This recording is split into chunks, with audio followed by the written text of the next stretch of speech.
You knew Santa was a generous man, but did you know he had 9 goals for you at the Emirates? This is the ArsenalVision Post-Match Podcast. My name is Elliot. You can block me on Twitter, Yank Gunner. Happy Christmas Eve, everybody. And Santa came early and dropped 9 big goals at the Emirates. Now, I think I do have to express a little bit of a caveat that 8 of those goals were penalties, and one of those goals was not scored by Arsenal. 180 minutes of thrilling, breathtaking football at the Emirates in the last 2 games. And you, dear match-going fans, have seen no goals scored by the Arsenal and 2 victories. So that's what we call good math, or good maths, depending on where you are and how you say it. I want to be the first to wish you again a very happy holidays, Merry Christmas if you celebrate it, Happy Christmas if you say it in that ridiculous way. I wish you the best in the new year. I wish you love and peace and joy and wins for the Arsenal and community and togetherness. And we have a lot of those things right now, some of those in less supply than we'd like, and we hope that they are in greater supply in the future. But what's in supply right now is a podcast from the ArsenalVision crew, one of whom is Tim Stillman. Hello, Tim. Hello there. And the other of whom is Clive Palmer. Hello, Clive. And I do want to say that we've sat here for a couple of minutes before recording, discussing our choice of spirits or beer or wine. We have agreed upon what our drinks of choice are. We are recording this for you, faithful listener, on the eve of Christmas. I do want to send my love and my hope for improved health to my oldest daughter, Addison, who is struggling with flu right now. Not a nice thing for a child on the eve of Christmas, but hope that a visit from Santa Claus will make her feel better. So to those of you who are parenting, obviously a big night ahead if you are celebrating Christmas. For those of you who are not, well, kudos on your life choices. Anyway, let's get into what was an interesting League Cup game, a League Cup game that I think you can just go ahead and view through whatever lens you care to view it through, because it's going to satisfy you no matter what. But the attack looked good. The goals didn't fly in. The penalties were sensational. You know, that's the game. Thanks for listening. But I'm going to struggle with this, Tim, because normally the first place to start is the lineup conversation. Yeah. And I think the lineup is just about sort of kind of as close to what we could have done and you probably would have asked for as possible, with one exception, which is I think we would have expected Ethan in the lineup. Mm-hmm. And in my mind, the Ethan conversation isn't start the podcast with it, chat, but it naturally comes up if you're going to discuss the lineup. So instead of burying it and trying to find a place for it later in the pod, let's just do it at the top, if you'll allow, because I think it is one of the interesting talking points from the game anyway. And we won't make it too long, because then we can get into what worked and what was interesting about this game. But Ethan not picked to start and ultimately doesn't come on at all. And I'm just curious how surprised you were when you didn't see his name in the lineup, and how further surprised you were not to see him make an appearance in this game. I wasn't necessarily surprised to not see him in the starting lineup, just because Eze hasn't started the last 2 games. Merino hadn't started. Like, it just seemed very telegraphed to me that those 2 players would start in midfield. So then is there space for him? To which the answer's kind of no. It's just where we are and how stacked we are as a squad. Was I surprised not to see him come on at all? Yeah, a little bit, to be honest, not least because the game was in the balance. And, you know, we were creating a lot. We were having trouble with execution, and that's one thing that boy very much does have. He's got around his his overall game out a little bit more, but you give him a chance, he's probably going to stick it away. So I was reasonably surprised. It wasn't like on my mind during the game. It's only really afterwards I kind of thought, oh yeah, he didn't come on at all, did he? And yeah, it is. But I think ultimately I'm with Clive on this one. I think he should go out on loan in January, because, and I know you always run a risk of what if we get 10 injuries, and it's like, when's that ever happened before? Don't be silly. But I think he needs that. I think he needs the game time. And is probably frustrated. I imagine he is, like, to have not come on at all. I imagine today he's kind of feeling a bit sorry for himself, which I think he's entitled to do.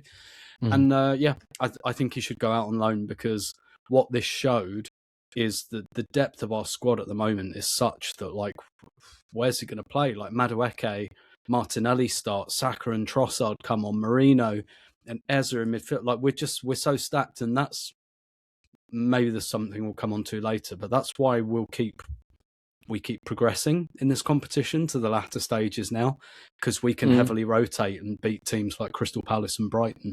And that's what Man City have been doing for years. It's what Liverpool started to do at the end of the Klopp era. They got a better squad.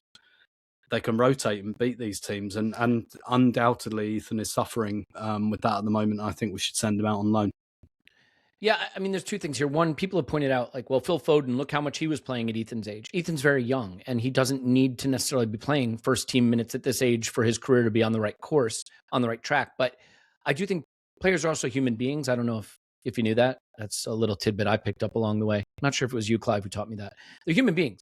And human beings like their careers and their life to move forward, not backwards. So when you've started playing in the first team, as he did last season, and you're making Premier League appearances, you're making Champions League appearances, it is difficult to go to being an unused sub.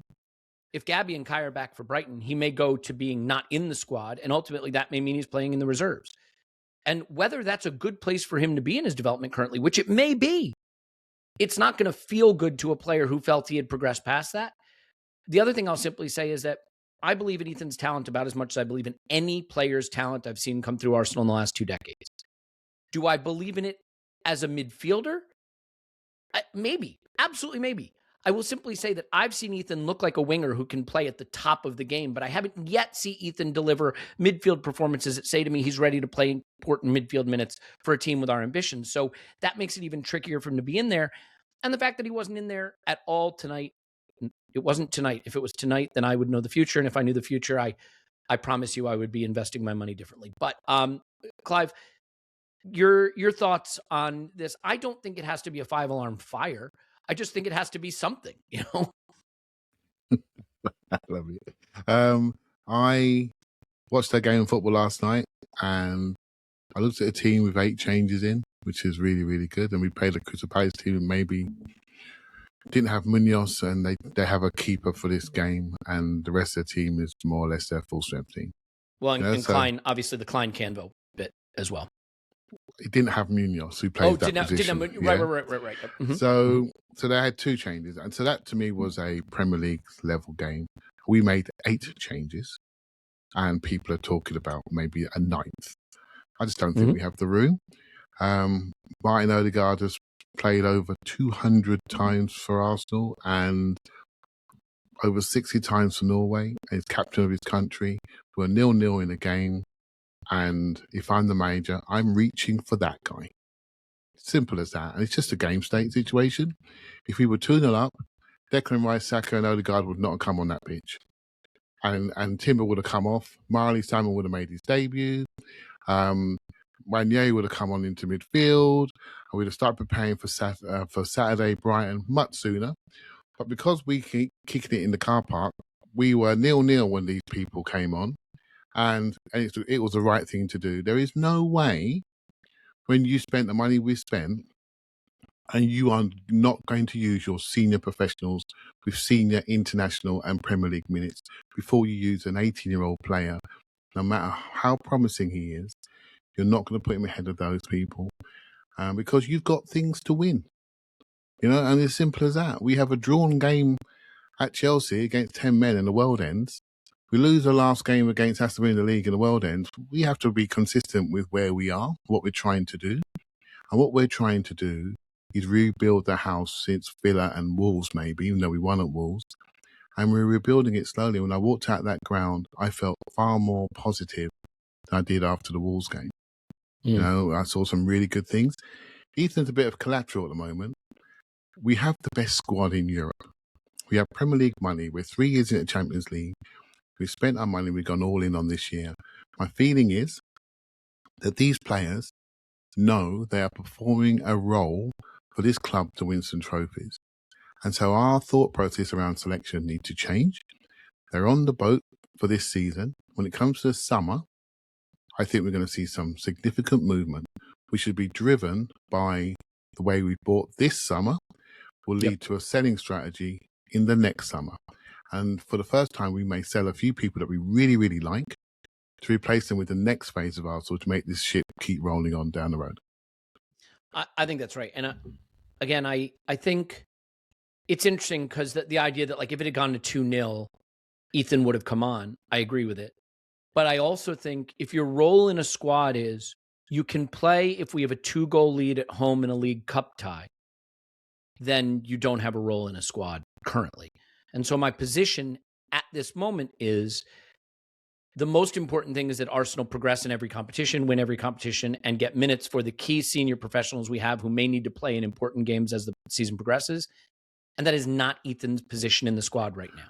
And there may be a moment when it is, but I think maybe we got a little ahead of ourselves due to the thinness of the squad last season combined with the injuries made it necessary that we use Ethan in a role that, oh, by the way, is also a little less complex and a little easier to adapt to. And that may have gotten both him and us a little ahead developmentally than where he actually is in terms of his Arsenal career. Clive, you want to come back on that? Yeah, it happens, isn't it? Foden was in and out of the squad for years, remember? Yeah, that's what I mentioned. Literally for years. And so, yeah, it happens. I heard you speaking last night saying they're not trusted. Yeah, I don't see it that way. I just think there are really good senior players that we spent tens of millions on that are trusted more. Rather than, and that's all it is really. But technically, your level of trust is relative to what other options the manager has, right? Like if everybody was out injured, Ethan would be trusted. He would be really trusted, like he was last year against Leicester when he first came in and played right wing, because there was nobody else. But since then, we bought Noni Madueke for one position, and we bought Eze for the other position. So it makes it really hard for him. Noni Madueke will be going to the World Cup, as will probably Eze. You know, these are senior guys, right? And Madueke is probably junior. He's our junior player now. And look what he's doing to teams. You know, he's taken that role, hasn't he, away from him up to a point. So it's just where we are. We're just going up the escalator. And so our thought process and our prior, and I'll use your words, our priors previously just don't exist anymore. You know, they just don't exist. We're in a new world, right? And it's going to go again. It's going to go again. Watch January window. Watch what happens. Watch what other clubs do in response to what we've done. You watch this space. Yeah. Links between Semenyo and City seem to be growing by the day as they continue to have one to watch, Elliot. Mark Gay's one to watch. Revolving door for Semenyo. Gay coming to Arsenal in January will be interesting, I think. So that's obviously the only conclusion you can draw from the fact that Nani and Bukayo and Gay were talking to each other at full time. And the really weird non-celebration by Gay to scoring a super late equalizer. Like, look, I don't care how much you think this is a conspiracy theory. Footballers are human beings. I covered that earlier in the pod, but I just want to reiterate that. If you score an equalizer late in a cup tie and don't celebrate it, and it's not because you played for that team previously, some shit's going on in your mind. You are making a statement to your club. Now, the statement may not be, I'm going to Arsenal. The statement is something. I have to say, nothing would be more Mikel Arteta than us getting another defender in January. I mean, it just, but it is what it is. I don't think we need to go big on that. We can do transfer dailies and scouting videos and stuff. I will say, if you do want to know what Semenyo's about, we'll probably do a scouting video on him again because I want to look at him again. But we did one in the summer, and it's out there and it's on Patreon. You can go to our scouting videos collection, and you'll see all the 100+ scouting videos we've done. They're all there, and you can watch them. And we use a scouting platform, so it's not like YouTube comps. You see every touch, every this, that, and it's Clive analyzing it and me going, whoa, look at that, or, ooh, I don't like that. And that is the kind of content gold that you expect stuff from us. It's high quality. It is. Tim, all right, let's move on from the Ethan cast to the Arsenal cast, which this cast played pretty well. And, I think when the goals don't fly in, it's easy to, retcon what actually happened. So let me just restate this. Arsenal had 70% possession in this game. We had 2.73 expected goals. We had 25 shots. We had 61 touches in the opposition box. In the first half, just the first half, 80% of the ball, 1.44 expected goals, 12 shots to 2, touches in the opposition box, 38 to 2. 38 would be good for a game. 38.5 is outrageous. This, especially in the first half, was not a competitive fixture. And I almost wonder if Palace, who are on their, third game in 5 days, something totally insane like that, decided to just be on the ropes, like clench and hug and stay on the ropes, like a boxer that's just kind of trying to get through the round for the first half before having a go at it in the second half. I don't know, but what do you think of the dynamic attacking play, minus, of course, the actual goal part in the first half, and what do you attribute our success in the way we looked from an attacking standpoint in the first half? Yeah, it felt like, we talked about the game on Saturday at Everton, and I kind of said I was okay with it. I liked the performance, but I kind of didn't want to see it again, if that made sense. Like, it felt like that was a foot I wanted that to be a foot on the ladder. And this game makes me feel like that. It's like, okay, this was a progression from that game. I know we're at home, and there's loads of changes, and it's a cup game. And are these games less intense because people care less? Is that why 15 out of the 16 penalties went in, because there's a lot less tension? I think so. I think you see it a lot in League Cup penalty shootouts. So there are still caveats, and I'm not saying, okay, that's it, we're completely out of the woods, but yeah, in terms of our attacking play, it was another step forward, and it was really pleasing to see it with guys who, I mean, like, in terms of our attack, like, Saka is the only absolute nail-on starter. I think Trossard is in that kind of area at the moment, but that may change. Saka, it's not going to change. Like, Saka is going to play forever and a day, and blah blah blah. So to have it with, like, but everyone else I think is quote unquote on the carousel. I don't think we have, out of that group of attackers, there's no one I look at and think, oh yeah, like, they won't play. Like, they will all play. They won't all play every game. They might have to get used to being an unused sub every now and then, like Madueke, but, like, Madueke, Martinelli, and Jesus as a front three, that can't have played together before. Certainly on Madueke and Jesus, I'm not sure they've ever been on the pitch at the same time. So for us to have developed that kind of fluency, I guess, was really, really pleasing. And Palace are a good team. Yes, it's their third match in 5 games, but look at where they are in the table. They're a very, very well coached side. In fact, their XG, they're the biggest XG underperformers in the Premier League. If they just converted at a normal rate, they'd be challenging us. Like, that's where they are. They haven't got the squad to stay in that kind of area because they messed up the summer, but that's kind of where they are. And they didn't rotate because they can't rotate. They've got about 12 players. There is no rotation available for them. But it's a really good team, and we only beat them 1-0 in the Premier League at home. And so, we kind of took them apart in that first half. Obviously, the big problem is, again, we can't score more than 1 goal. And that problem was more pronounced on this occasion because, the other games, it's a bit like, yeah, Trossard should score against Everton, but really in a game, if you create a lot, you'll miss a chance like that. This was missing quite a lot of presentable chances, and that's the concern coming out of the game, I think. Yeah, and some of it's missing it. I mean, some of it, honestly, is the keeper did pretty well. Like, the Jesus header down is well saved. The Nani Madueke shot is well saved. There's also just the idea that they wound up camped so deep that for a lot of our shots were just blocked or hit bodies. It couldn't find its way through to the net. Clive, it's a fascinating first half to digest because the attacking dynamics were so different. I don't know that we'll play a lot of games where we have this much territorial dominance and this much possession dominance against a team that, really isn't in the game competitively. But if we do want to have some experience on how to break down low blocks, this would certainly have been a good half to test our approach to that. I found this a fascinating half because you've got Calafiori and Saliba doing all the ball progression and all the touches bringing the ball forward. You've got the wide players in Nani and Martinelli getting the ball a ton to go 1v1.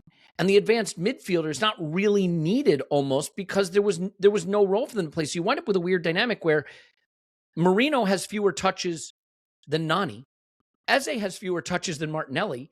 And both Merino and Eze have half the touches of Calafiori and Saliba, who just brought the ball forward beautifully, and then everything flowed from there. So it was a really interesting dynamic. What worked for you in the first half about our attack? Obviously, we know we didn't score the goals, but what worked for you about the attack that really interested you to see more of?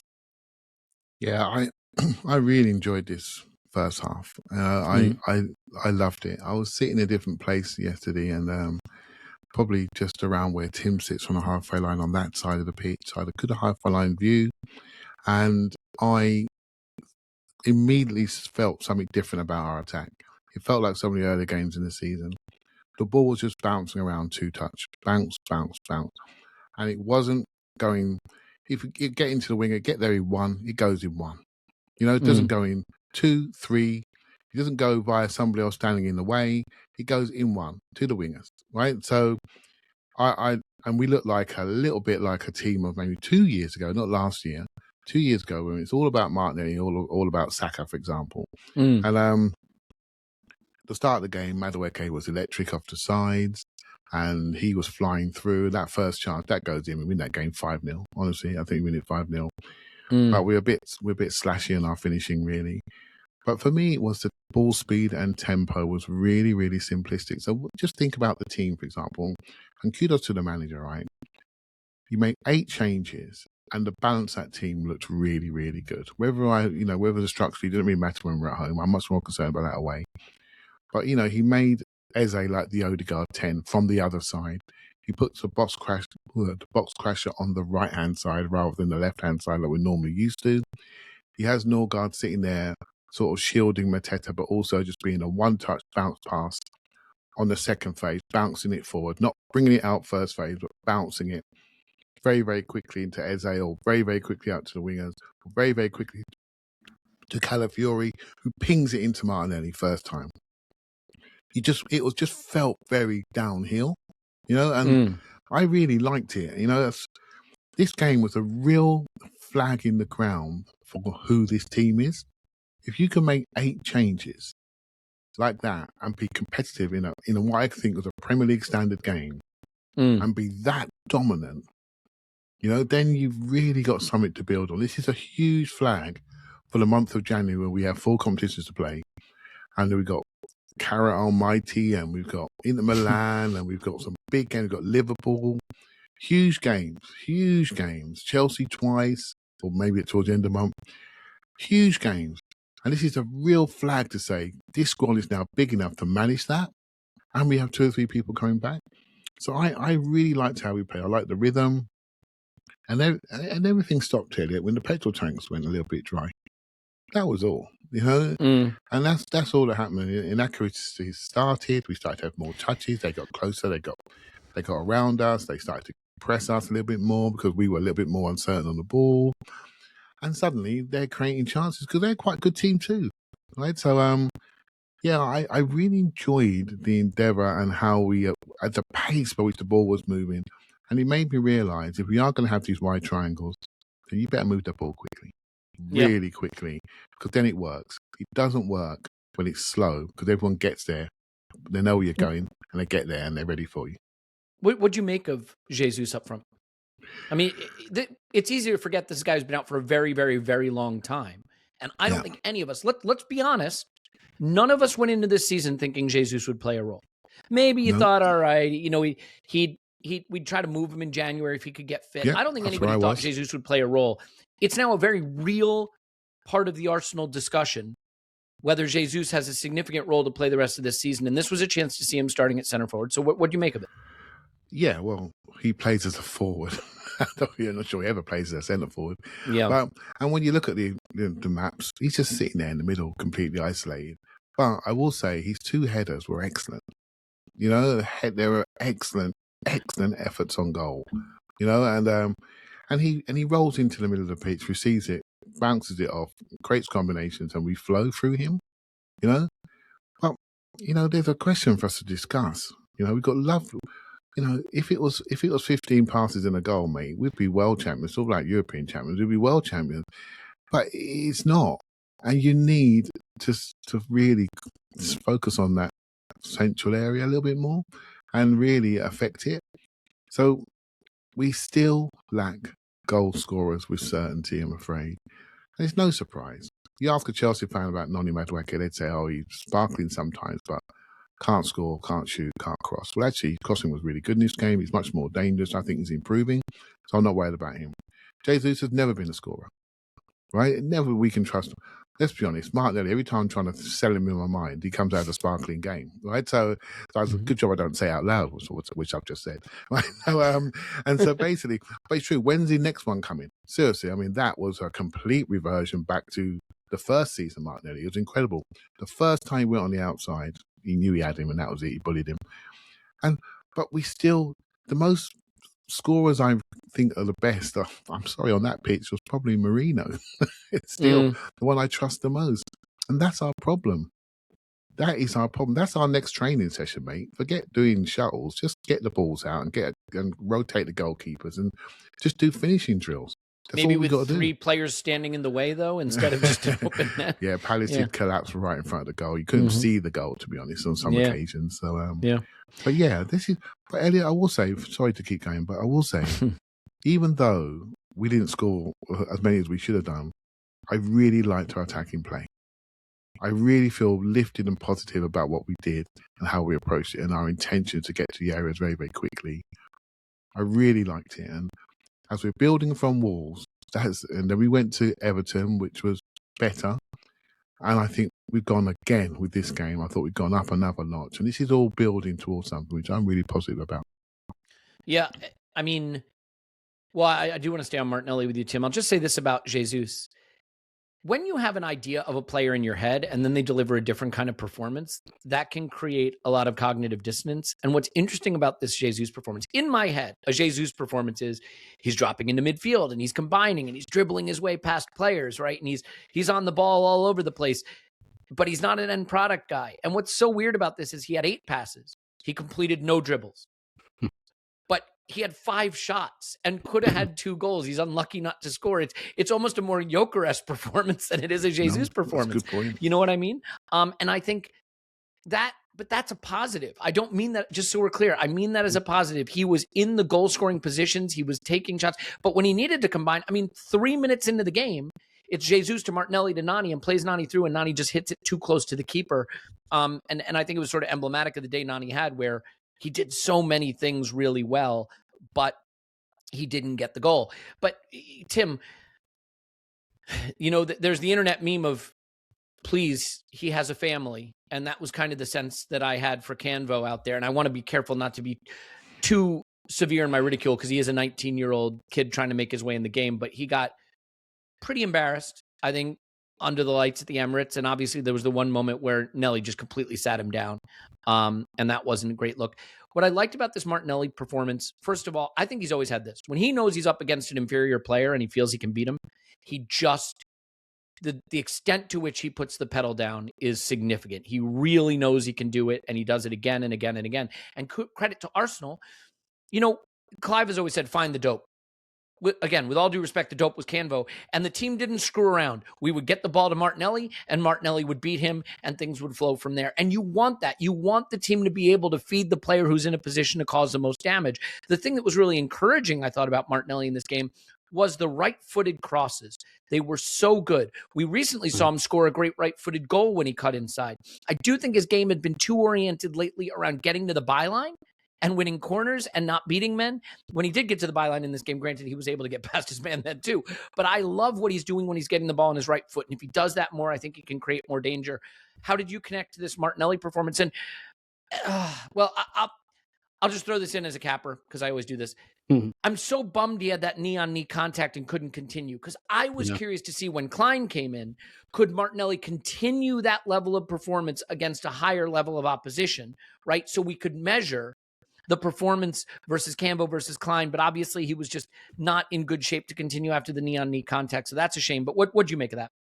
Yeah, I think it's a statement in the obvious that he's such a confidence player, I think, and I think you're right. Like, the first time he beats, basically, this is almost certainly not true and quite reductive, but it kind of feels like he takes that fallback on the first time, and if he beats him, you know you're going to see that 3 or 4 more times. If he doesn't, it feels like he shrinks a little bit. Because the thing is, he does actually have like a real variety of movements as well, like in terms of going inside and outside. He's very, very good with the ball in tight spaces.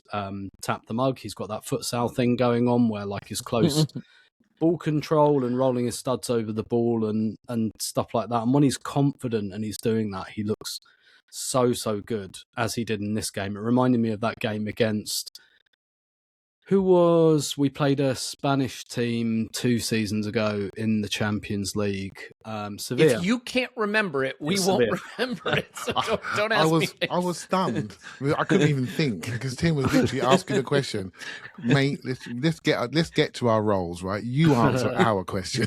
It was Sevilla. It was Sevilla we played at the Emirates. I'll take your word for it. He just absolutely roasted the right back alive, and it does feel like, you don't get many. It doesn't feel like you get many average Martinelli games. It does feel like you get, oh wow, this is the player here, and then it's, oh, actually he doesn't look so great today. And I guess that's just the type of player he is, because he's a take-on player. With you as well on the right foot crossing, I still don't think he's ever quite sorted out that, swinging the standing leg from the touchline on his left foot. I think there's a reason that we've been curious about Madueke on the left. Perhaps, like, if we like that drive to the byline, having someone who's on their natural side makes a fair bit of sense. But yeah, he was incredible in this game, and the challenge for him, like, and I'm sure the coaching staff do work on this with him. It's like, listen, if in the next game, the first time you take on the fullback, they get you, don't worry about it. Keep going, because you've only got to do it 2 or 3 times. If you fail 10 times, like, it feels like in some respect he has a slightly difficult position in the team, because he's often getting doubled up on, he stays quite wide. It's not a hugely advantageous position. At the same time, I feel like he's the one in the team who probably has the most liberty to lose the ball, where it's like, I think Mikel would accept if you do 10 dribbles on the fullback today and you get through 3 times, I'll kind of take it, So it feels like he's got license to be a little less efficient, perhaps, and that he possibly, maybe I've read that wrong and he doesn't, but like, it feels like he doesn't always take that license, if you know what I mean. Clive, anything to add there? I just thought he lit up the first half after about 10 minutes, because I think Madueke owned the first phase of the game. But as soon as he realised he could do a bit, he really did it, and he couldn't wait for the ball to come, mate. But I will say these crosses were superb. I thought our crosses and set pieces were brilliant. I was sitting there thinking, if Big Gabby was here, I think he gets a hat-trick. And honestly, some of the quality was good. I thought Palace defended really well in those areas.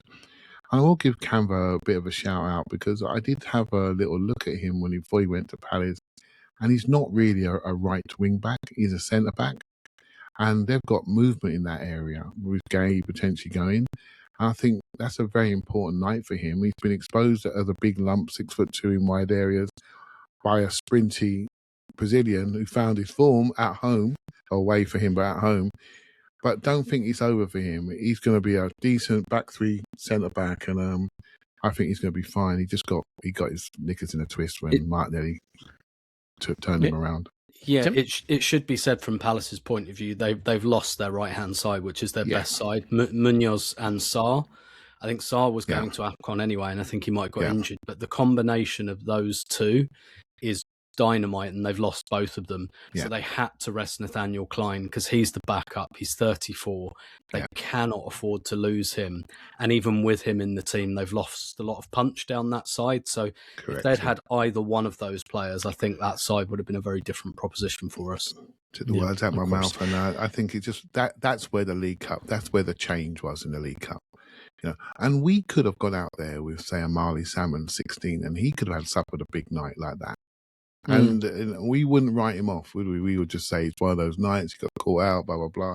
He's a centre-back playing right back, and he come up against Tyreek Mitchell and he ripped him around. So the most important thing from my perspective is Martinelli found himself again. So now I'm going to stop selling him in my mind quietly and think, but I do think as a club, I can't get away from the fact goals win trophies, mate. And I want to know what's happening there. That's to me the only discussion. It's not a great stat, but Arsenal players have scored 0 goals from 6.16 expected goals in the last 3 games, excluding penalties. 0 goals from 6.16. I mean, given the overperformance we've traditionally provided, that could be 8 goals in the last 3 games. It's 0 Arsenal goals scored. The good thing is, as we know from data, it always regresses, always reverts to the mean. That's the good news. So that means A, Aston Villa, you're fucked. And B, we're going to absolutely batter the shit out of Brighton. Those are the only possible explanations, because otherwise the game would have to be played and we couldn't just look at it on our spreadsheets. I'm kidding. Relax. One last quick thing here before we talk some brands and then get into second half and penalties and whatnot. You know, I find so many examples of times when I think I understand what a player is and then I don't understand it and I have it and then I lose it again, or what the dynamics are. I said it earlier, Tim, but this game was very interesting, especially in the first half, because we almost didn't need a midfield with Calafiori and Saliba so able to bring the ball forward and do the first phase of our build-up. I'm not sure what Eze and Merino's role was, but it's interesting. I said this on the instant reaction. Paul laughed at me, and now I'm going to say it on the main pod so everyone can laugh at me. I think of Eze and Merino as the same player in one respect. They are midfielders who, for every yard closer they get to the goal, they become more dangerous and more impactful. And every yard further away they get from the goal, I feel that they create a potential liability or aren't as clean and consistent in their performance as you might like them to be. And that is a really interesting dynamic. So first of all, we don't have to go deep in it. I think it's a great game for Norgaard. It's the first time he's really been trusted to play a significant amount in midfield. He did it well. I think this was Norgaard showing his pride and his professionalism to say, I'm not just here to put cones out and be a teacher's pet, a manager's helper. I'm not just here to play defense in a Champions League tie that we feel we're heavy favorites in. I think Mikel Arteta showing the confidence in Norgaard, by the way, to play him in defense in the Champions League, away from home, in a game we did need points from to lock up our position in that table, shows how much trust he has in the professionalism and the quality of that guy. And then he did it again in midfield, and I thought he was really good. So the midfield dynamic, super interesting. I think a return to the conversation for Norgaard, and just a further, for me, lack of clarity on what I think Merino and Eze are in terms of how they drive this team. So what do you make of the midfield dynamic overall? It's a really interesting game there. Yeah, it's not one I'd like to see in a more serious game, to be honest, because I think you're right about Eze and Merino. They're low touch end product players, really. But Merino does a bit more, I think, off ball, but they're not really they're not build up players. Do you know what I mean? Like it feels, and I guess some of this is a symptom of what we did in the Everton game, right? Where we played all the ball players and then you want to rotate the team and all of a sudden none of the ball players are there. And that probably contributed to why we went wide so often. You probably don't really want to build through Merino or Eze. You kind of want them on the end of things as much as anything. And to be fair, that probably suited Norgaard as well, because that really defined his role, where it's like you've got 2 10s ahead of you. You've got 2 guys who, could be number 9s. I don't want to reignite that Eze as a 9 argument, which to be honest, Elliot, I'm kind of on your side on that. I love you for that. But you've got 2 midfielders there who are regularly part of our front 3. And so for Norgaard, we're not asking him to be Rice. We're not asking him to be Zubimendi. We're not asking for interchange and the things that he's probably not as good at and that he doesn't have the understanding with the other players to do. It's like, you've got 2 10s ahead of you, so you go and be Norgaard, and you go and be the lone 6 who wins the ball back and then just passes it sideways to someone else. And I don't want to do him down with that. That's the player he is. That's the player we bought. So presumably that's the player we want. And this setup suited him, I think. I don't think it suited Eze and Merino to be together like that. I think ideally you want a higher touch player kind of between Norgaard and one of those players. You want a Rice or an Odegaard there really to get the best from those players. But it's a League Cup game where you don't always prioritise your balance. What balances you the best? You prioritise resting and rotating and giving guys minutes. And that's probably another area where maybe Ethan can be a little bit disappointed. But then again, is he a high touch player? I don't know that he is at this stage. Yeah, Clive, what about you? Really interesting midfield dynamic. I find myself looking at that part of the pitch because I think there's a lot of ways we can piece it together. I'm still not sure exactly how, but it was this was this was a really interesting one. I can't get my head around it completely. Yeah, I liked it, right? So we've changed our whole midfield. Yeah, and it isn't worked. that crazy? Yeah, and it worked. Well, we can't. This is not what we do. We've never been able to do this before, right? So and so Norgaard was, imagine what a number 5 on the dice looks like. He was in the middle of that with Saliba and Calafiori behind him and Eze and Merino ahead of him. And it just like, he just popped it around. And when they were all covered, he popped it to Miles. And he just popped it, one touch into Merino and Eze. And they do everything in 2 touches. A little twist and a shake, and it's gone. Which means the ball's flowing up the pitch. So in your mind, you have a position, what that player should do, and you look at his touches. But actually, are we progressing through the pitch quickly? Which we were. And we forced them back to complete domination. 80% possession. So I actually liked him. When you watch Eze, he's almost like, he's so good to watch that you always feel he could do more. And you walk away thinking, I want you to do more. Because every time you're on it, my day gets better. Do you see what I mean? And he does something that lifts you up, which like good entertaining footballers that really want to entertain the crowd do, right? So Merino's just so wise. He creates angles on his first touch, pops off second touch, takes a foul, buys a foul, talks to the referee, and he was the skipper, and I love that. I really like this player. I think he's light years ahead of people around him. I think he is right there at the top end, forcing his way into our first 11. He really is getting really, really close. He's a fantastic professional, and he can just feel a game and read a game and see what is required. And then the moment the ball turns over, he's bang there for a counter press, for a tackle. He's amazing in both boxes. Yeah, what a player he is. And we're able to just make these changes really quickly. Norgaard never wants more than one. Bang, bang, get rid of it. And he's always got his eyes open.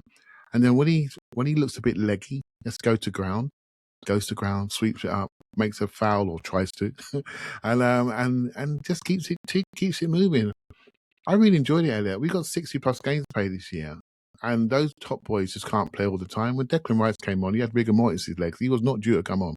He was hopping around that pitch, and I swear his feet were like blocks of ice. It's freezing last night, and it took him a while to get going. And I wish he didn't have to come on. But Norgaard and these guys allowed this to happen. This is going to be so important when we play Villa, when we play Liverpool, that Rice has got petrol in the tank. And so I thought it's a really positive that midfield. I really enjoyed it.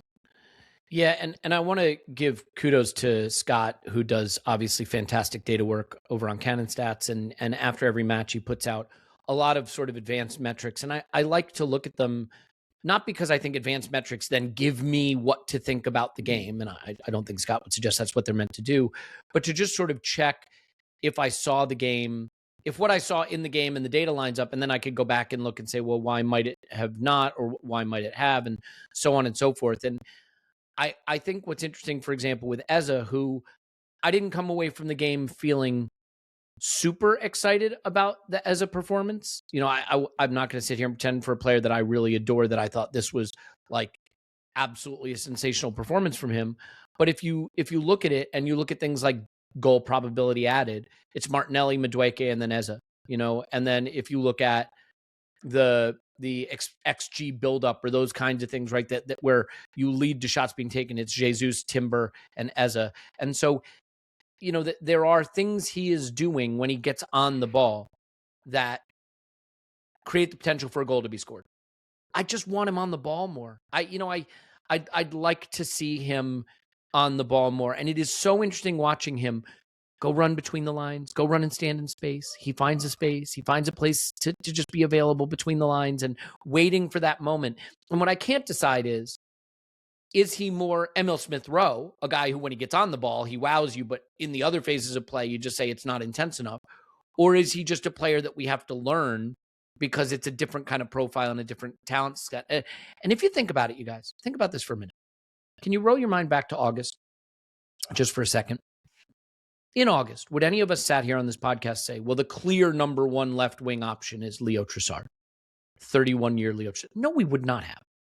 And I don't think we would have said it's Martinelli because Clive was desperate to ship him off. I'm kidding. I don't think we would have said it's Nani. I think a lot of us would have thought, well, that's what we've brought Eze in for, to be the left wing option. And then Odegaard got injured. And then Eze had to come into the midfield. And because of that, Leo played left wing. And 31-year-old Leo Trossard hit incredible form and made himself the first choice at that position. And that's a meritocracy, and that's sometimes how football works. You play well, and you win the shirt. But it's kind of muddied the waters, I think, on what exactly is Eze's role, and that will continue to tell its story in time. But if you ask me to fast forward 4 months and you say, is 31-year-old Leo Trossard, and I'm not trying to age cliff him, don't worry, but is 31-year-old Leo Trossard still in March and April clearly the definite guy we're picking off the left every game? I don't know. I don't know if I think that's the case, Clive. Well, I think Eze was bought as a versatile attacker. Yeah, He's played right 8, left wing, number 10, and you and Tim have got him as centre forward, shadow striker, right? So, and which he basically did at Newcastle and did against Spurs as we rotated around him, and he stayed more static than anybody else, and he got the shots off and got a hat trick. So for me, for Arsenal Football Club, you keep doing all this stuff, mate, because you make us stronger. That's what's making everyone think we're going to be favourites for the title, etc. Because we can adapt to any situation and put a player out accordingly. If you're trying to put him into a box, say it's either you or Odegaard, and Odegaard has 1 million touches, you have 35, well, he's not going to be that player, you know? And that's it. And I was there, Elliot, at the start of the season. I was saying exactly the same things. And then Newcastle happened. And I realised what was going on.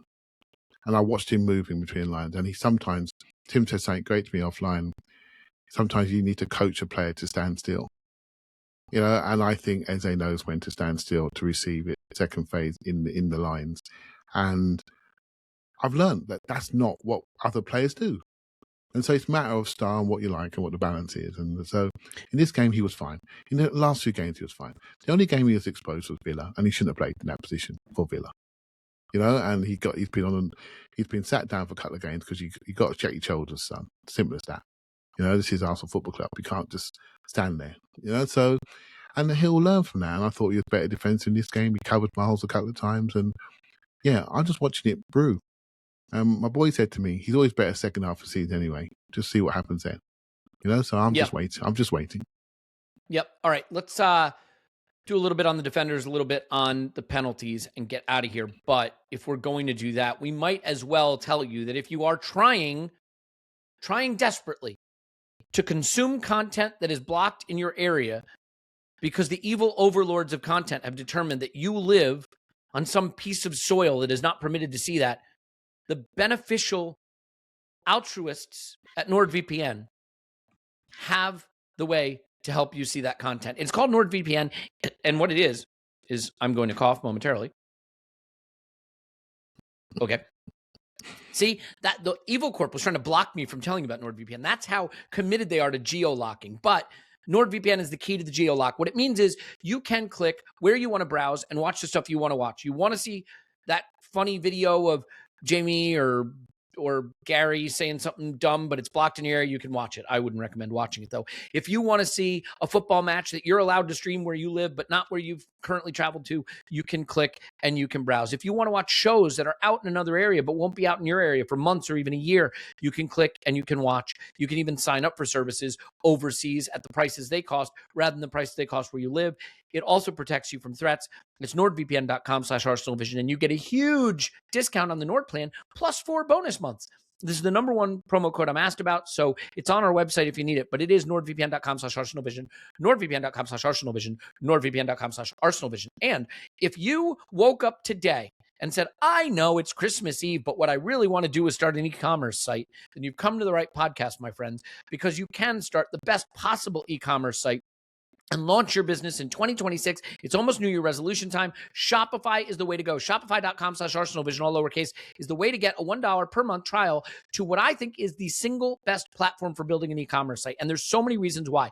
Firstly, Shopify allows you to sell on all the platforms, right? All the social media sites. It integrates with TikTok Shop. It integrates with Instagram Shop and things like that. So you don't have to run all those different shops or know how to do all those things. By the way, it lets you sell in person as well. So if you want to be able to sell like t-shirts at a concert or at your comedy show or your art in person, you can have a Shopify site and you can do checkout using the site in person, which means you don't have to figure out all the complexities of that. It's great. You're going to love it. It's easy. You just write the descriptions, upload the pictures. It takes care of the rest. 2026, stop waiting and start selling with Shopify. Shopify.com/ArsenalVision, all lowercase, $1 per month trial. Shopify.com/ArsenalVision. Shopify.com/ArsenalVision. Shopify.com/ArsenalVision. Clive, is that enough of that? Indeed. No. Clive, question for you. If you had to like just watch center backs play with the ball at their feet for the rest of your life, would you pick Saliba and Calafiori because they were so silky and beautiful to watch in this game? I do wonder if this performance from Calafiori will make Mikel rethink his hierarchy at that position, by the way, when Gabriel is not available, not when Gabriel is available. But I love the performance of these center backs. I think they are so sensational. Calafiori is so smooth on the ball. He is a unicorn. I remember when we did our scouting video of Calafiori, we said, this is another Saliba, because he looked so confident striding out with the ball at his feet. He has a way of sort of tackling and taking care of situations that's so comfortable and calm and composed. I love them together, and I'm curious if you were as taken with them. It could just be their physical appearance, but I think it's their football. Yeah, well, I did say, Elliot, if you remember that I said Hincapie's left back, and Calafiori would have gone inside to me. And for many reasons, I just think he's very dynamic and he does fantastic things. Him and Trossard have done really well this season. He's allowed Trossard to really elevate his game because his movement's so brilliant. And Trossard's a passer and he can find him. But at Villa, I would have played Calafiori at centre back and Hincapie at left back. I think it would have been a much better balance to that game. And he's Italian centre back. They know how to defend. They know about line height. When we signed him, he was playing centre back for Bologna. Right, and he was playing in the back three for Italy, but mate, he was never there. But it's coming out of the central zone. In our minds, I'm thinking we've got the John Stones, shall we say, because at that time he was fresh off being a midfielder from centre back, and I'm thinking this is going to be great when we do this. You know what I mean? And left back thing, I think he's brilliant left back. I think he transformed this team. His elevation this year has been a major factor. Our fullback elevation of Timber and him have been a major factor in people taking us more seriously. But as a centre-back, mate, he's heavyweight. He leans on people. He knows when to drop off early. He's got quicker and fitter. He's dominant in the air. He did the Gabriel role on set pieces.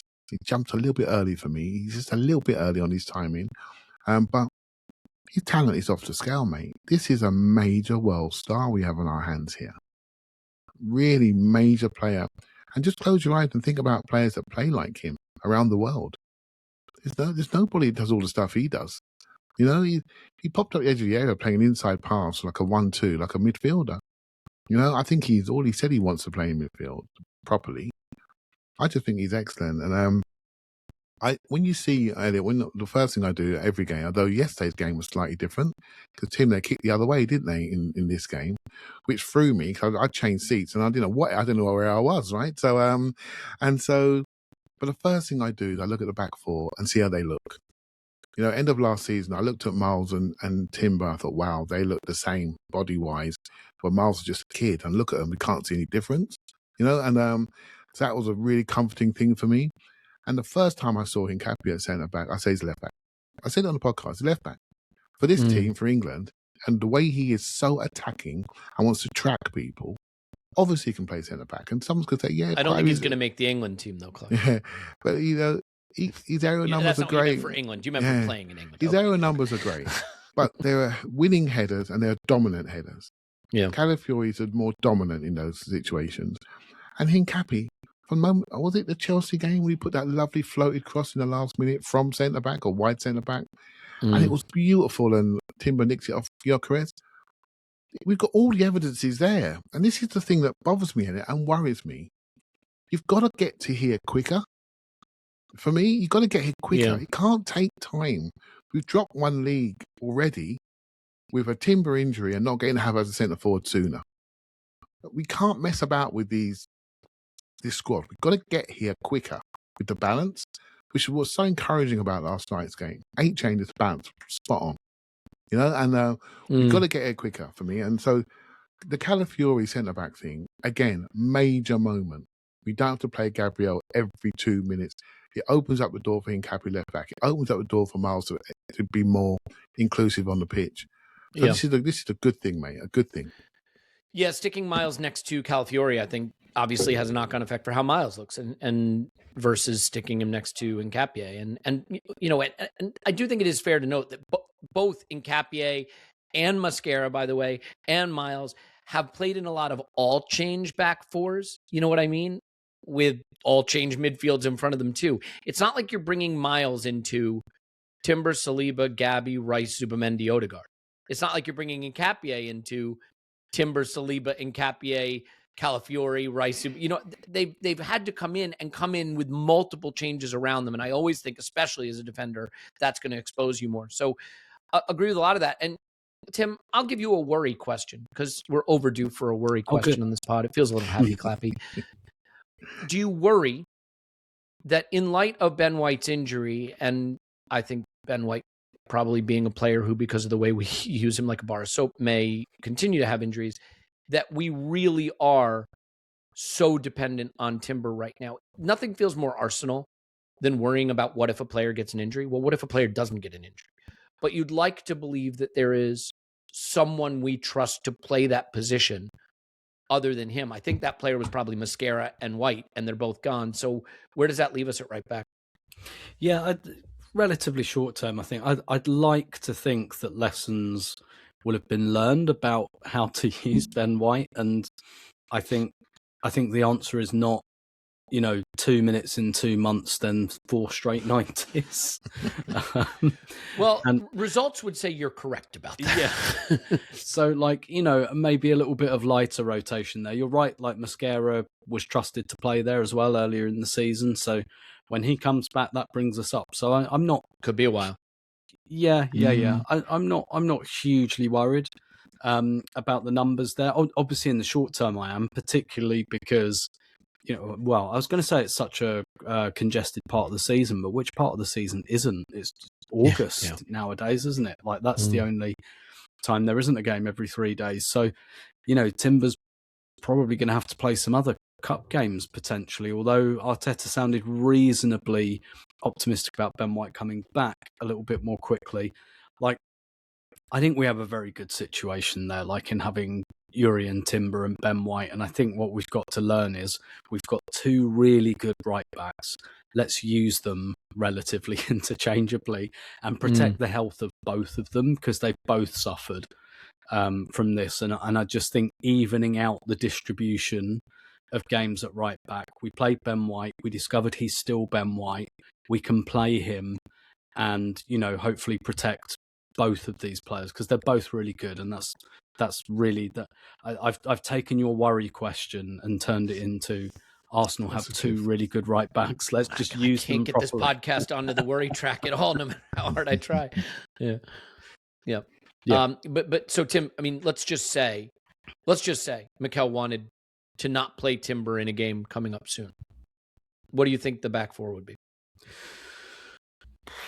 Yeah, without Ben White and Mosquera, I don't know. You'd probably have to play Josh Nichols, maybe, or Salmon, for example. I mean, could he move Calafiori right and play Hincapié right and play Miles left? I mean, it's down to that sort of decision point. I mean, we've seen him use midfielders there, right? So he could play Zubimendi there. Norgaard. I don't think Norgaard. Maybe it's Norgaard. Yeah, maybe. You'd have to do it a very different way. It'd have to be kind of back 3, and you really push the left back on, which is not really what we do at the moment. But yeah, you'd be looking. You basically the only choices are bring in academy player or repurpose somebody, and none of those are perfect. And whoever I said, I'm sure Declan Rice would be great at right back. Don't want to take him out of midfield though. Because I'll give you an example. There's absolutely no construction in the universe where Yuri and Timber should play the Kairat Almaty game. Would you just give him the day off? But to do that, you have to have someone. Yeah, You're I'm gonna sure play Ben there. White will be back by then. He'll probably be injured again by then, to be honest. There's positive news on White and Mosquera to come in. Well, that's good. That's good. So don't get too stressy, Elliot. I know. Well, okay. You know what, guys? Fine. Failed attempt at worrying, and I apologize. Tried for all you fellow worriers out there. I tried. They wouldn't take the bait, and I apologize. Bit of a sloppy second half. I don't think we have to go into it too far. There were some good moves. A beautiful flowing move in the 80th minute that led to Jesus bending it, and it's well saved. But that was a lovely front to back, right to left flowing move. There was some interesting stuff. Eze had a shot that was blocked that I think was a handball. There's no VAR, and by and large, I don't think there was too much to re-review or relitigate. But that was probably a handball. It depends on what you think of the proximity. There, we did make obviously a lot of changes. The changes, I don't think, did too much. The game was a little bit back and forth. But Clive, I will ask you about this. It's now 4 90 stoppage time goals conceded in about 8 games in the league, in the League Cup or whatever it is. And that could be correlation. There may not be, correlation does not equal causation. It is a curious thing, and it makes me wonder, is there something about how we're dealing with sort of balls pumped into the box and scrambled situations that tend to be where those goals have come from? So what do you make of the late stoppage time goals we've conceded, those 4 stoppage time goals we've conceded, and if there's a there?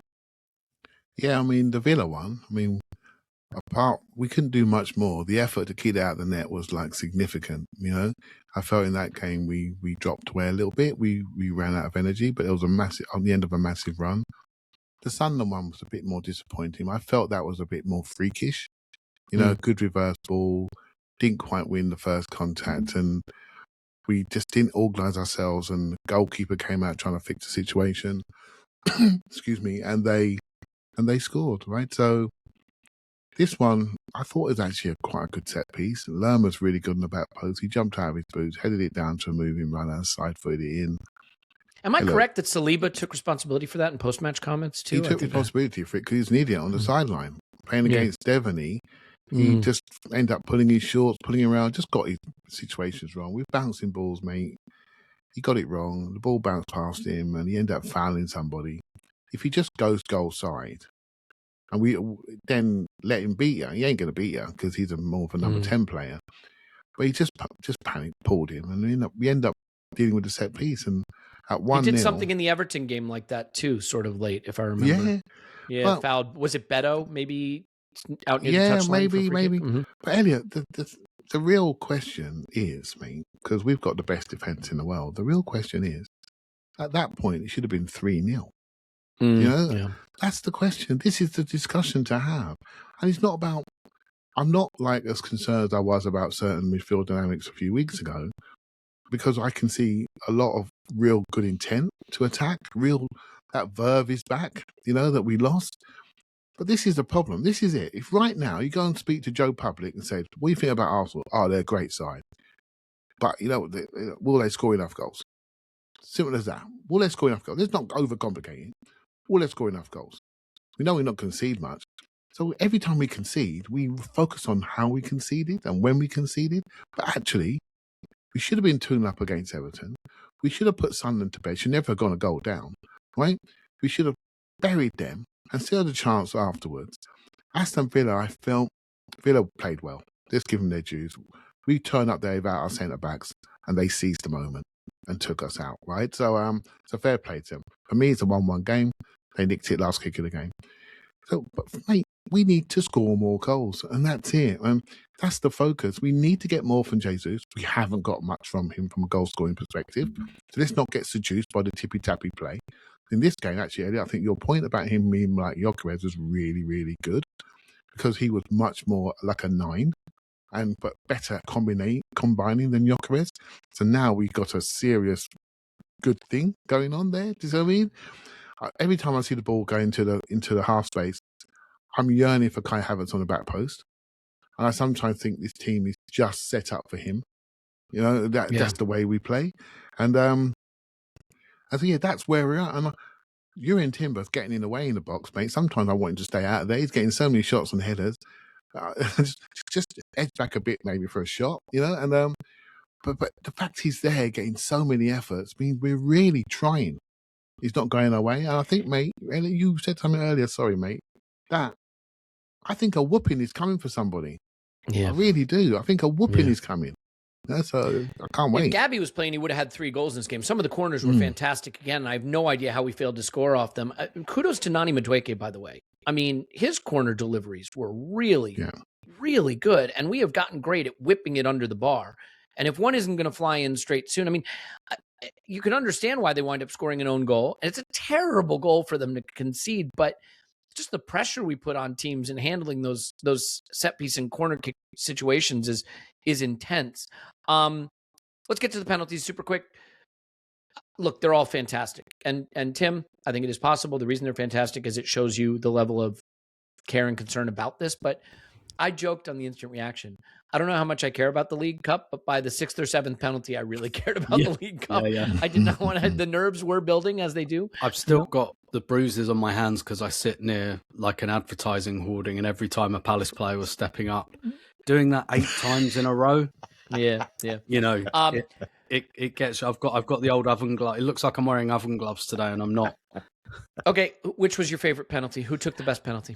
I think my favourite, I mean, like Saka hits that, that's that kind of Harry Kane side netting. But I think there are things to say about this penalty shootout, by the way, in terms of like the process. It's actually kind of the same order. So Odegaard first, Saka third. We saw that against Porto. We're seeing that a lot, like the repetition and all of that. But the one I think I enjoyed the most, because it was the one I was most confident in, was Saliba. Actually, because everyone, you're like, I think you're a good penalty taker, I trust you, but things can happen. And even though Saliba was he our 8th or 7th? He was the last one. Yep, he was the last one. I was just like, I know how you play. I know you're not going to panic, and I know, like, you watch Saliba play, and I can see a penalty taker. Do you know what I mean? Just like unbelievably cool. Ball always goes where it needs to go. And because, some of those guys, you get into sudden death and you're a bit like, Calafiori steps up and I'm a bit like, is this going to be a blast down the middle that hits the goalkeeper's shins? And, Saliba, I was like, I know what he's going to do. He's going to slot it and it's going to go in the side netting and he's going to turn and walk like nothing's happened, which is exactly what happened. So I found that the most rewarding one. You're right. I got increasingly tense because I was like, Kepa, do you think you could just try and go the right way for one? Should we start am I right that there? he dove try that? Am I right that he dived right every single time and just waited for them to hit one right? And then No. eventually? I watched it back. He didn't. He did go to the left a couple of times, but it was like it wasn't quite as bad as David Raya in the Man United game, but like he was going like quite. So you're saying he didn't dive 7 minutes before the penalty was taken? and like, but it was like, just. I do also think there's probably like another, longer, more serious point we won't go into here, but penalty conversion is up in the last 5 years or so, and I think what you're seeing is kind of similar to set pieces, isn't it? Like now you're getting like really individualized, detailed coaching. And everyone's accepted that penalties are not a lottery. They're not about luck. They're about technique, routine, and all of this. Just like set pieces, now teams are really focusing on them. Like more. They're a specialty, Tim. Yeah. If you look at the best ever penalty conversion rates too in the Premier League, it's not like Henry, Kane, Holland, Salah. It's not that. It's players that you may not even regard as elite players from a goal scoring standpoint, which I think just highlights penalty. Yeah, they are. Penalties are a specialized skill that you can train and you can improve at, and teams are crossing every T and dotting every I now. But yeah, go ahead. Yeah, and I was going to say now a lot of players have got that technique down of waiting for the goalkeeper to move. So Merino does that really well. I think Calafiori does it. If he doesn't, he's kind of lucky the goalkeeper goes the other way. Merino definitely does it.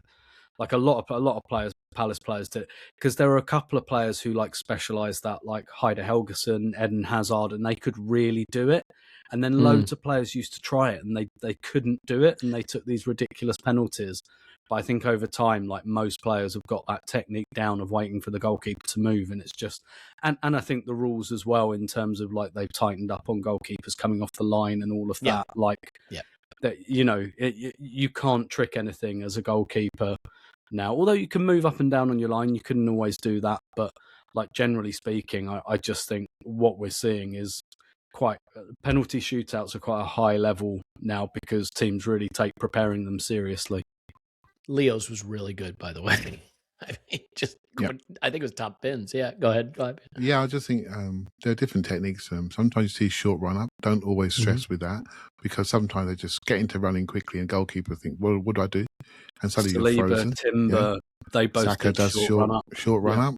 And then if you look at, I mean, Saka's one was literally side netting and off the post. I mean, you couldn't save that. You put two keepers there. And the one penalty that was saved was the one guy that looked at the ball the longest. And the goalkeeper saw him looking at the ball and thought, I know where he's going to go. And he went early. And whereas the others, they look at the ball. They don't look at the ball so much, you know, because they're confident in their foot placement. And with their standing foot placement's okay, they can disguise and whip. But that's a defender who didn't take it. And a couple of our defenders I wasn't sure about. I hadn't seen Calafiori take a penalty, but he dispelled my nerves. But the one I enjoyed the most, because I hadn't seen him take a penalty, was Timber. And I just thought he smashed that in. That was a freaking good penalty. Yeah. And the reason I was worried, because he was limping around for the last part of the game. I'm thinking, you know, when a player's tired, they're the ones that sort of normally carry it into extra time or the penalties and miss it. But actually, he just walked up like he was just going to get a pint of milk and smash it in the net. So, yeah, I really liked his penalty as well. Yeah, I would just say, I think this is also demonstrative of the extent to which pressure is a thing in football. Because you can have a team of players that all of a sudden look like they're going to shit themselves when the ball's bouncing around their box in the 90th minute, and then get a penalty shootout and their composure's back. But like, if this is a Champions League final shootout, I'm pretty sure a couple of those players aren't able to pull out that penalty. You know what I mean? And so it's really good to see all these players take great penalties, because we might need them to do it again this season. But I think it's unlikely you'd see the same outcome if the stakes were higher. So, you know, it's hard to know what pressure does to a player, but I think it does something. Clive, final thought here. We're in the semifinal now. It's Chelsea twice. We're trying to win everything. This is the fourth most important thing, but now that we're here, let's go win it.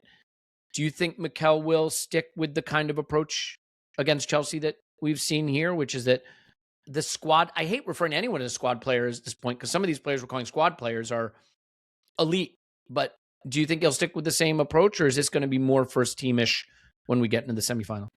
Yeah, I'm really glad we got Chelsea, by the way, because they've got a lot of players they need to rotate into their squad as well. And they rotate nicely. They're a young team. And I think they could do something similar, because they have squad promises, no doubt, like we have made to players. I think Can they just rotate out Caicedo, please? Yeah. So we can we'll do something similar. I think the fact that we got 4 teams that are in Europe is really good, because we've all got the same schedule, so there's no messing about there. And during the game, I was sitting there quite relaxed about the penalties, thinking, well, we got Chelsea. If we don't play Chelsea, then we get a couple of weeks off, and then basically when it went in, I was up on my feet singing "Free from Desire." I really wanted that semi-final, and so some of the stuff you say almost behind the keyboard, when it really hits, you want to win. And then look at the players; they want to win, man. They want to win badly. They were genuinely happy. The manager, I rewatched it this morning. That manager, mate, he ain't messing about. He wants to win. You know, you don't want to get eliminated in front of your home fans in any cup competition, period, end of story. Well, I'd forgotten, Tim, remember Man United and Newcastle last year? I'd forgotten about the allocation they get and how it changes dynamics in the ground. There's a lot of them. And like Man United was a tough night, mate. It's a tough night, it was, when they got 8,000-9,000 there enjoying themselves after a penalty shootout. Newcastle bopped us at home in the League Cup. They really did dance around us, And I suddenly realised, oh shit, they got loads there. And then it becomes a real game. you know. And I heard this on other podcasts. I really agree that we're missing the opportunity on this competition to play on a neutral ground, semi-final, a one-off. You know, Tim, I don't know if you remember we went to Old Trafford when we years ago in the FA Cup semi-final, beat Spurs, and it's 50-50 at Old Trafford. And it was a fantastic occasion, absolutely outstanding. All the Man United students saying, this is amazing, never seen the ground like this. You know, that game is missing from the English game, you know, and it's such a shame. You know, can you imagine we're playing Chelsea, we're maybe playing at Spurs, 50-50. It'd be brilliant, absolutely brilliant occasion. Go ahead, mate. I think I'd probably add on this kind of subject, Elliot, about, because we've talked, haven't we, about like the League Cup, how seriously should we take it, blah, blah, blah. You devoted the entire mailbag to it last week. But like, I know I said in like a pre-season pod, like I want us to completely ditch it this year. I think the thing is, and I don't feel like that now, and I recognise that's a contradiction in my position, but I think the thing is, that's really hard for players to do. Like, once you're playing, what are you supposed to do? Like, lose on purpose? Like, no. And like I said earlier, we do have the level of squad now. You see Pep City, they're always in the last four, this competition. I used to think that Klopp's Liverpool threw this competition away. I've revised that. I don't think they did, because towards the end, the second half of his tenure, they were regularly getting to the final and winning it. And I think it's just because they got a bigger squad. Like, when they used to have 12, 13 elite players who could win the league, yes, they did throw it in the bin. But then they got 18 players, 20 players, and all of a sudden, hey-ho, they start getting to finals and stuff. We haven't had an easy route. Like, we beat, Port Vale, okay, beat Brighton, Palace. Like, those are two really good teams. And we're able to beat them with like 7, 8, 9 players rotated. So that's just a kind of reality. And I think it reminds me of the discussion we had when Gabriel got injured with Brazil, where it's like, I think it's a contradictory position to expect to have a team that is capable and hungry to win the league title, who then compartmentalizes League Cup games and throws them in the bin. Like, I think when you're at the stage where you got a league title winning quality team, which I think we have, they don't just go, yeah, I'm not going to bother with the League Cup. And actually, some of those guys that played last night, they want to get in the team. So they really, really want to show something, and they're good players. So I think while we've got a squad like this, getting to the latter stages of the League Cup is something that's going to happen. I think we look better positioned to do it this year, certainly than we did last year. Before the first leg, we have Portsmouth away in the FA Cup. Before the second leg, we have Leeds away, then Sunderland at home after the second leg, Portsmouth away, Forest away after the first leg. You know, we have some Champions League near that time frame, but you know, Kairat Almaty and the Inter away. Theoretically, we could theoretically lose both and still finish top. But we're not going to lose to Kairat Almaty, he says, having said the same thing about the Wolves game. So just going to be careful about that. I would just say that we got to go try to win it now. And the fixtures line up where we can go try to win it. But I want to be clear, I'm totally fine with him picking a mixed lineup based on who needs minutes and where we are, because part of managing a big club that wants to win 4 trophies is when you come up to the semifinal phase of the 4th most important trophy, you thread the needle of trying to win it without trying to win it so much that you jeopardize anything else you're in. Right? And I think he can do that because he's got the squad to do it. So that's really all there is to say about that. Clive, you want to final word? Once you're in the semi, the semi is the kind of annoying part. You're in it no matter, right? You got the 2 legs. You're talking about one more fixture if you win it, right? Yeah, exactly. Although I will just point out, if you get to that final, you wind up with a heck of a lot of fixture congestion in April, May time, because you get a rearranged league game that goes into that Champions League semifinal, end of the league type thing. But let's worry about that when we get there, Clive. I just realised we've got about 10 games in 4 weeks, and we got players being fit. And I'm going to have to sit with you and talk about first 11 selections for a long time in the next few weeks. You are. And I'm going to really get into this because I think there's so many different facets that drive a selection of a team. And I think in this game, I think one big thing was about Eze and triggering him, getting him going, but playing him in the Odegaard from the the left. And that's almost saying to him, we're trying to put you in position to succeed. You know, and I think we're seeing that a little bit more. It may not fit with your selections, but, you know, Wolves at home, Gyökeres, not the perfect game for him, but your Wolves at home, we need to get you going. And we're going to see lots of these sort of psychological selections because we all know the only thing that matters, mate, is the last 3 months of the season, being in position. And so we're preparing for that. Yeah. Interesting one.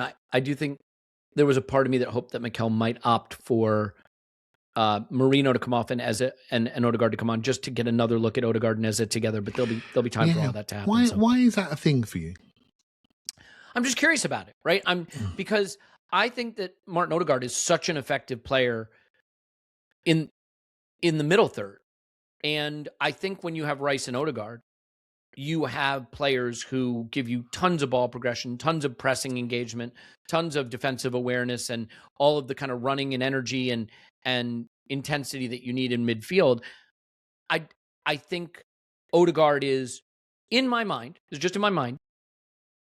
a tiny notch below Eze in that final third area, but still quite good at it. And I think if you have both of them together, I'd be curious to see what the attacking dynamic looks like as they develop a relationship. That would be a really interesting relationship to see develop as an option, not as the first option, but as an option. Yeah. We saw it for about 15 minutes against West Ham, then Odegaard went off injured, and we really haven't had a chance to see it since. Yeah. And I'm curious about it. That's all. I think I understand it because it looks nice on paper. But then you, mate, have introduced me to FB Ref, and look at Odegaard's FB Ref defensive numbers. I've never seen 1% before, right? So on those bars, I didn't look at Eze's, and so you got to separate them. And so the way you separate is you put someone in between them, and so really someone like a Rice, and so you say you two are going to play, but I need to look after you, so you can succeed. What we haven't seen yet is Eze with a Hincapié as a left back.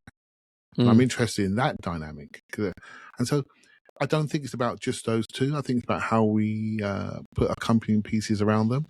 And I think they're going to be on the pitch very, very soon together, but maybe not in the 8 and 8, if you know what I mean, Elliot. Yeah. Could be left in 8. Yeah, we'll see. Be fun to see that dynamic, that relationship build. I think there's become this either or way of discussing those players, but I think they could have a really exciting relationship one with the other, and I'd like to see that as well. So, okay, plenty for you to tuck into over the festive period here. We'll have some stuff ahead of Brighton, and we'll have a Brighton instant reaction. We'll have a message out for patrons shortly, and other than that, if you need anything, get in touch. We'd love to hear from you. Have a very, very Merry Christmas if you're celebrating. If you're not celebrating, I just hope it's a lovely time away from working and to reset and rest and recover. Because the fixture congestion affects us all. Let's be honest. Clive, thanks. Thank you very much. Tim, thank you, my friend. My pleasure as always. My name is Elliot Smith. We absolutely love you. I cannot emphasize that enough. This community means the world to me, and it is certainly one of the joys of my life. At a stage of my life when I would say that all the extra community that I can get is definitely needed. It's a time that I really appreciate you. So thanks for being here. We love you, and we will talk to you after Arsenal 10 right now.